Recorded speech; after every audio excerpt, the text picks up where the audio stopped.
Hi friends, నువ్వుల పొడితో బీరకాయ కూర అనమాట అండి. నువ్వుల పొడి తయారు చేసే విధానం ఏమిటంటే నువ్వులు, ఎండుమిరపకాయలు, జీలకర్ర ఈ మూడు కొద్దిగా నూనె లేకుండా వేయించుకోవాలండి. వేయించుకుని వాటిని గ్రైండ్ చేసుకోవాలి. ఇట్లా నువ్వు పొడి రెడీ అవుతుంది. ఈ నువ్వు పొడి అన్నంలో కూడా వేసుకోవచ్చు మనం. తర్వాత బీరకాయ కూరకి ఎట్లా అంటే కొద్దిగా నూనె వేసి నూనెలో శనగపప్పు, మినప్పప్పు, ఆవాలు, జీలకర్ర, ఇష్టమైతే 2 ఎండుమిరపకాయలు వేసుకోవచ్చు. ఆల్రెడీ నువ్వు పొడిలో కారం ఉంటుంది కాబట్టి నేనైతే వేయలేదండి. ఆ పోపు వేగిన వెంటనే బీరకాయ ముక్కలు 2 బీరకాయలు ఉన్నాయి, వాటిని వేశాను.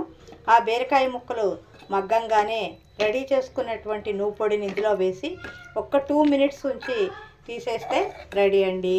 నువ్వు పొడి బీరకాయ కూర రెడీ ఫ్రెండ్స్. మీరు కూడా చేసి చూడండి. మా ఛానల్లో చేసేటటువంటి కూరలు మీకు నచ్చినట్టయితే లైక్ చేయండి, కామెంట్ చేయండి, షేర్ చేయండి, సబ్స్క్రైబ్ చేయండి.